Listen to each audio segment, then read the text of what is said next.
शाहरुख, सलमान या आमिर, इनमें से बेहतर खान कौन है? ये सवाल हमने कई बार मीडिया में सुना है। मैं समझता हूँ इसका जवाब बहुत आसान होना चाहिए, लेकिन है नहीं। आमिर खान बाकी दोनों खान से बेहतर है, और जब मैं आपको रीजंस बताऊंगा तो शायद आप भी एग्री करेंगे। वीडियो अंत तक देखें। मैं स्टारडम को इस कंपैरिजन का बेसिस नहीं रखूंगा, क्योंकि इस मामले में हम सभी एग्री कर सकते हैं कि शाहरुख खान को बीट नहीं किया जा सकता। लेकिन आज मैं बात करूंगा इंडियन सोसाइटी और इंडियन सिनेमा के लिए इनके कॉन्ट्रीब्यूशंस की, और आमिर बाकी दोनों से बेहतर क्यों है, और इंडिया में जहां सुपरस्टार कल्चर है वहां ऐसे सुपरस्टार्स की ज़रूरत हमें क्यों है। अगर आपने चैनल को सब्सक्राइब नहीं किया है अब तक तो सब्सक्राइब करें। जब कभी इंटरव्यूज में ये सवाल पूछा जाता था, who is the better Khan, Shahrukh, Salman और आमिर, तब मेरा जवाब कुछ और होता था।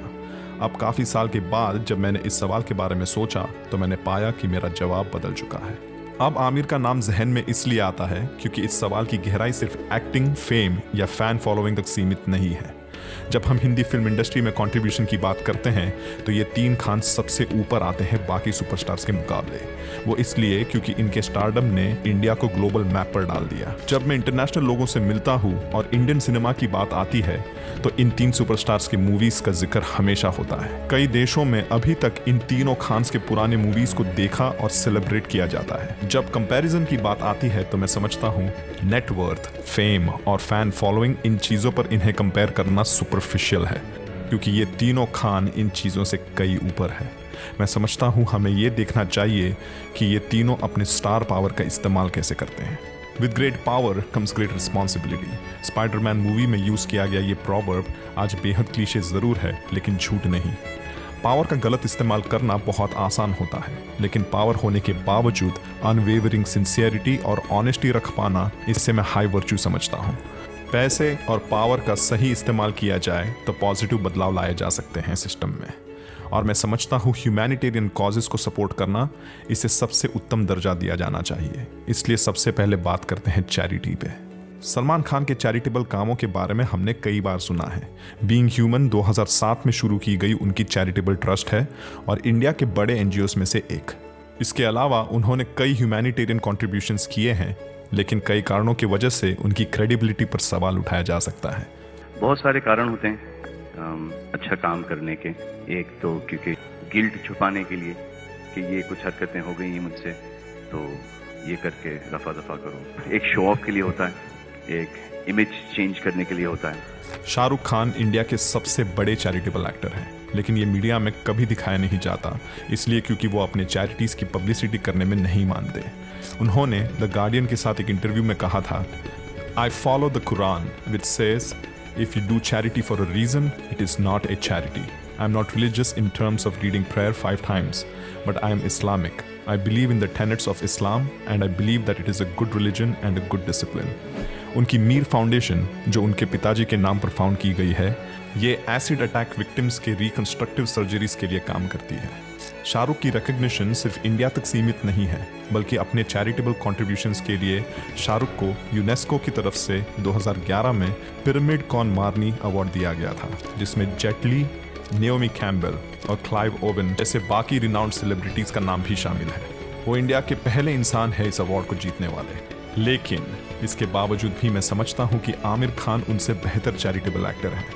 उन्होंने पानी फाउंडेशन 2016 में शुरू की थी उनकी एक्स वाइफ किरण राव के साथ। स्केल की बात करें तो ये सलमान खान की बीइंग ह्यूमन और शाहरुख खान की मीर फाउंडेशन जितनी बड़ी ना हो शायद, लेकिन आमिर खान का डायरेक्ट इन्वॉल्वमेंट उन्हें एक बेहतर कंट्रीब्यूटर बनाता है। पानी फाउंडेशन महाराष्ट्र में वाटर मैनेजमेंट से रिलेटेड समस्याओं को सॉल्व करने के लिए बनाई गई थी, लेकिन इसकी बेहतरीन बात यह है कि इन समस्याओं को सुलझाने के लिए वो अलग अलग कॉम्पिटिशन्स रखते हैं, जिनसे लोगों के बीच के सोशल बैरियर्स जैसे कास्टिज्म, जेंडरिज्म, पॉलिटिक्स और रिलीजियस डिफरेंसेस मिट जाते हैं और लोग साथ मिलकर वाटर मैनेजमेंट करने में जुट जाते हैं। That one of the key things that we as Pani Foundation do is we try to bring a village together, because when a village comes together it becomes strong, and any problem in front of them they are able to handle together, whether it's water or any other challenge. मैं समझता हूँ ये एक genius move है, क्योंकि ना सिर्फ इससे पानी से रिलेटेड समस्या दूर होती है, लेकिन सोशल इश्यूज को भी दूर करने में ये मदद करती है।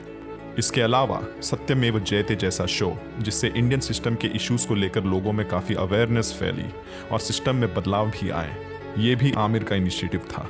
सोशल कॉजेस के लिए उनका योगदान कई सालों से रहा है। लेकिन क्योंकि तीनों खान फिल्म इंडस्ट्री से हैं, हमें उनकी सिनेमा को लेकर कॉन्ट्रीब्यूशंस देखनी चाहिए। अनफॉर्चुनेटली इसमें मैं सलमान खान को इंक्लूड नहीं करना पसंद करूंगा, क्योंकि मैं समझता हूं उनके कॉन्ट्रीब्यूशंस एक्टिंग के फील्ड में या सोशल इश्यूज से रिलेटेड फिल्म्स में बड़े नहीं रहे हैं। शाहरुख खान की फिल्मोग्राफी देखें तो उन्हें अच्छा एक्टर कहा जा सकता है। उनकी चॉइस ऑफ मूवीज भी कुछ हद तक अच्छी कही जा सकती है, फिर वो स्वदेश हो, चक दे इंडिया या फिर हे राम जैसी एक्सपेरिमेंटल फिल्म्स की चॉइस इसलिए ज़रूरी है क्योंकि जब मासेस आपसे मसाला फिल्म्स या एक ही तरीके का रोल एक्सपेक्ट करती है तो हिम्मत की ज़रूरत पड़ती है सिनेमा के लिए ऐसी फिल्में करना जिसमें अपने स्टारडम को दांव पर लगाना पड़े। इसके अलावा उनके वर्क एथिक्स की भी हमेशा प्रशंसा की जाती है। लेकिन मैं समझता हूँ इंडियन फिल्म इंडस्ट्री के लिए शाहरुख खान का सबसे बड़ा कंट्रीब्यूशन और गिफ्ट रहा है उनका production house red chillies. Red chillies VFX की चर्चा दुनिया के बेहतरीन VFX आर्टिस्ट तक करते हैं। Okay, how the heck did they paint him out of that shot? What? Fan और जीरो ये दोनों ही फिल्में अपनी टेक्निकल अचीवमेंट्स के लिए केस स्टडी तक बन चुकी हैं। इंडिया में लगभग 78 VFX स्टूडियोज हैं, लेकिन हॉलीवुड की क्वालिटी को मैच करने के लिए एक बड़े स्केल की ज़रूरत होती है, जो रेड चिलीज VFX एनेबल करती है। शाहरुख एक एक्टर से बेहतर एक बिजनेसमैन है।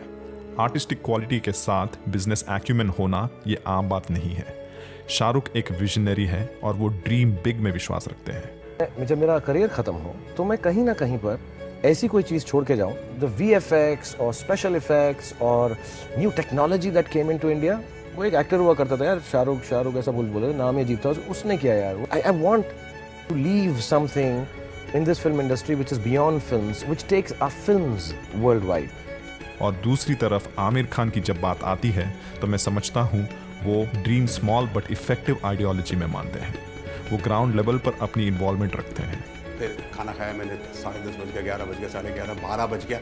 मैंने कहा यार कौन आता है अभी? 12:15 बजे आई गॉट द नॉक। 12:15 बजे नीचे खड़े हैं आमिर नीचे खड़े हैं मेरे गेट में, मेरी बिल्डिंग के, ऐसा निकर पहने हुए। इंडियन सोसाइटी को VFX से ज़्यादा प्रोग्रेसिवनेस की ज़रूरत है, जो उन्होंने हमेशा अपनी फिल्मों से इंडिया को देने की कोशिश की है।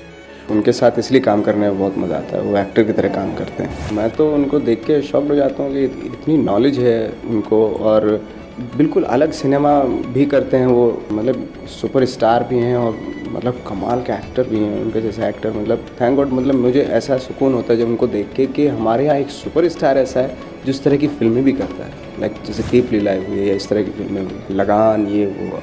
ये पहला सुपरस्टार है मेरे ख्याल से, मेरी ज़िंदगी के तो पहले सुपरस्टार है जो इस तरह की फिल्में भी करते हैं। उनकी फिल्मोग्राफी में कई सारी ऐसी फिल्में हैं जिनमें सोसाइटी के लिए कुछ मैसेज भी रहे हैं, चाहे फिर वो तारे ज़मीन पर हो या रंग दे बसंती, या फिर तलाश हो, 3 इडियट्स या फिर PK।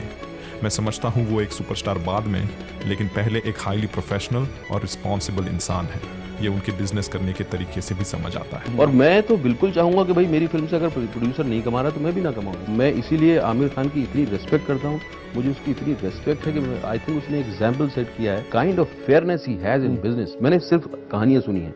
मिस्टर परफेक्शनिस्ट ये नाम आमिर खान के लिए सही नहीं है, इसलिए क्योंकि उन्हें मैं मिस्टर इंटेग्रिटी समझता हूँ। इंटेग्रिटी का मतलब होता है the quality of being honest and having strong moral principles that you refuse to change. Refuse to change यहाँ की है।